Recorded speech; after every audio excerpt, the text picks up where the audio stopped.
आप सभी को राम राम।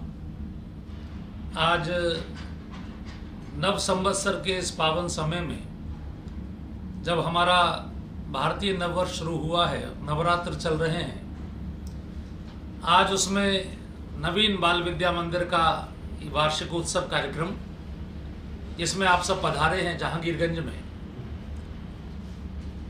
इस विद्यालय से मेरा भी बड़ा आत्मिक जुड़ाव है, चूँकि प्रिय राजदीप, उनके माता पिता, वो सभी कथाओं से पिछले बहुत वर्षों से जुड़े हैं।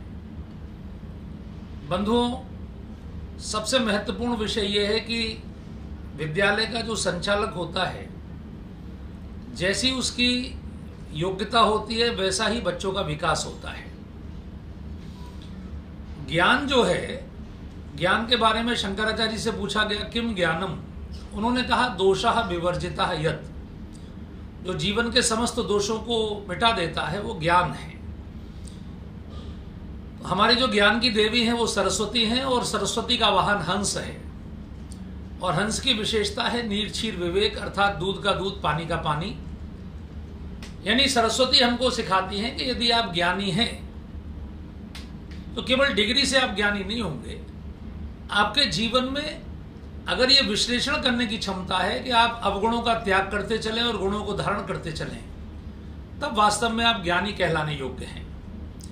इसलिए हमारे देश में जिन संतों ने इन गुणों को प्राप्त किया, अवगुणों को छोड़ा, समाज को सिखाया यही गुण, उन्हीं को परमहंस कहा गया। हमारे यहाँ रामचरितमानस में श्री भरत जी को हंस कहा गया। आप सबने अयोध्या कांड की वो चौपाई पढ़ी होगी कि भगवान श्री राम ने भरत जी को जो उपमा दी, भरत हंस रविवंश तड़ागा, जन्म कीन गुण दोष विभागा। भगवान राम ने कहा कि जिस दिन से मेरे भरत ने जन्म लिया है, तब से किसी दोष को ग्रहण नहीं किया। जन्म से ही दोष और गुणों में विश्लेषण करके उसने केवल गुणों को ग्रहण किया है। इसलिए रामचरितमानस में भगवान राम को सबसे प्रिय यदि कोई पात्र हैं तो वो श्री भरत जी हैं।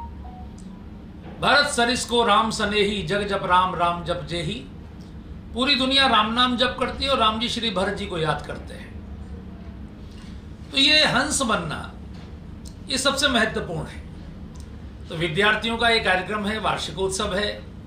मैं सभी विद्यार्थियों से निवेदन करूंगा कि वो हंस बने, ज्ञानी बने। और एक बच्चे ने सरस्वती माँ से पूछा कि माँ, मैं अगर हंस बनना चाहूं, ज्ञानी बनना चाहूं, तो मुझे क्या करना पड़ेगा? माँ ने कहा देखो बेटा, मेरे हाथ में 4 वेद हैं, इनको पढ़ना पड़ेगा। बच्चे ने कहा मैं तो आजकल हिंदी मीडियम, इंग्लिश मीडियम में पढ़ता हूं, तो उसमें वेद नहीं पढ़ाए जाते माँ। माँ ने कहा कोई बात नहीं बेटा, मेरे हाथ में एक माला है, माला में मैं राम नाम जपती हूं। परमात्मा निराकार ब्रह्म जब पृथ्वी पर साकार हुआ, तो उसने मनुष्य का रूप धारण करके प्रैक्टिकल जीवन जी के दिखाया। उसने कभी कोई भाषण नहीं दिया, उसने कभी कोई पुस्तक नहीं लिखी, उसने अपने जीवन से जीकर दिखाया कि प्रैक्टिकल अप्लाइड कैसे होता है। एक थ्योरी होती है, प्रैक्टिकल होता है। तो जो अप्लाइड लाइफ साइंस है वो कैसी है, इसलिए उन्होंने केवल एक्शन किया। वो पुत्र बने अच्छे, वो पिता बने अच्छे, अच्छे पति बने, अच्छे मित्र बने, अच्छे योद्धा बने, अच्छे राजा बने, श्रेष्ठ भाई बने। उनके जीवन से पूरी दुनिया ने सीखा। इसलिए रामायण मानव जीवन का सर्वश्रेष्ठ संविधान बन गई, जिसमें आज तक कोई संशोधन नहीं हुआ। तो सरस्वती माँ ने उस बच्चे से कहा कि तुम अगर राम को पढ़ोगे, तुम अगर राम का चिंतन करोगे, अगर राम का ध्यान करोगे, तो सारों वेदों का ज्ञान तुम में अपने आप आ जाएगा। उस बच्चे ने कहा मैं धारण कैसे करूंगा? धारणा कैसे होती है? क्योंकि हमारे यहाँ धारणा का बड़ा महत्व है।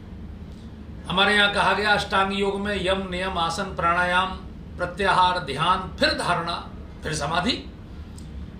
तो धारणा कैसे करूंगा? माँ ने कहा देखो मेरे हाथ में एक वीणा है, वीणा में 7 स्वर होते हैं। प्रकाश के रंग भी 7 हैं, संगीत के स्वर भी 7 हैं, पृथ्वी के महाद्वीप भी 7 हैं, महासागर भी 7 हैं, हमारे सबके आकाश के ऋषि भी 7 हैं, 7 ही मोक्षदायक पुरियां हैं, 7 ही मोक्षदायक नदियां हैं। हमारे यहाँ कहा गया सप्तार्णवा सप्त कुलाचलाश्च सप्तर्षयो दीप बनानी सप्ता भूरादि कृत्वा भुवनानि सप्ता। यानी पृथ्वी के नीचे भी 7 तल है, अतल वितल सुतल तलातल रसातल महातल पाताल, पृथ्वी के ऊपर भी भूर्भुवः स्वः मह जनः तपः सत्यलोक। तो ये हमारी जो खोपड़ी है, हमारा जो मस्तिष्क है, इसके दरवाजे भी 7 हैं। 2 कान हैं, 2 नेत्र हैं, 2 नाक के स्वर हैं, 1 मुख है। माने कि इन्हीं 7 द्वारों पर ध्यान रखना है बस। इनसे जो हमारे अंदर जा रहा है, जो हम इनटेक कर रहे हैं, जो हमारे अंदर एंट्री हो रही है जिस भी मटेरियल की, हम कैसा देख रहे हैं, कैसा सुन रहे हैं, कैसा सूंघ रहे हैं, कैसा बोल रहे हैं, कैसा खा रहे हैं, इस पर ध्यान रखना है। अगर इन पर ध्यान रख लिया तो बुद्धि हंस हो जाएगी। कोशिश करें कि ऐसी कोई भी वस्तु अंदर ना जाए, ऐसा कोई भी दृश्य, ऐसा कोई भी शब्द, ऐसी कोई भी गंध, ऐसा कोई भी स्वाद जो परमात्मा को अच्छा न लगता हो, जिसमें दुर्गुण होते हो। इसलिए माने का इन 7 द्वारों पर ध्यान रखोगे तो फिर आपकी बुद्धि हंस हो जाएगी। इसलिए बंधुओं, यही 7 द्वार महत्वपूर्ण है। माता सरस्वती का जो पूरा चित्र है वो इतना सुंदर है। हंस वाहिनी ज्ञानदायिनी अम्ब विमल मति दे। और नवरात्रों के अवसर पर एक कार्यक्रम है। हम लोग माँ से प्रार्थना करते हैं, या देवी सर्वभूतेषु विद्या रूपेण संस्थिता नमस्तस्यै नमस्तस्यै नमस्तस्यै नमो नमः। विद्या का मतलब होता है जो सब प्रकार के दुर्गुणों से, सब प्रकार के मोह के बंधनों से मुक्त कर देती है। सा विद्या या विमुक्त है।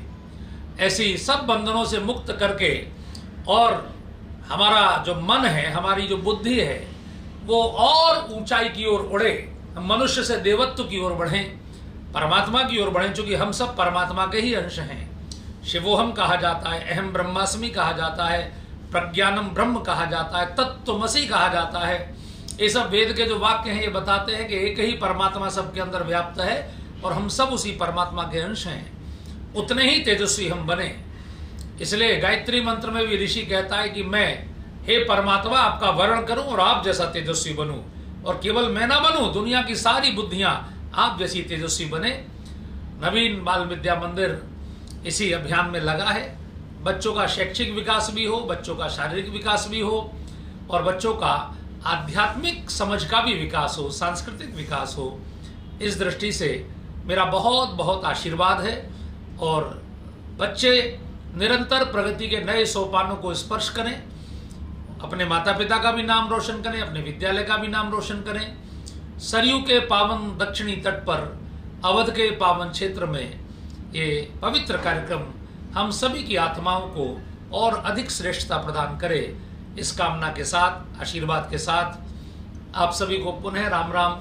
मैं अतुल कृष्ण भारद्वाज आने में तो असमर्थ हूँ, चूंकि मेरी कथा इस समय छत्तीसगढ़ में राम जी की ननिहाल में चल रही है, लेकिन यहीं से आप सबको आशीर्वाद दे रहा हूँ, आप सबको प्रणाम कर रहा हूँ। धन्यवाद। राम राम।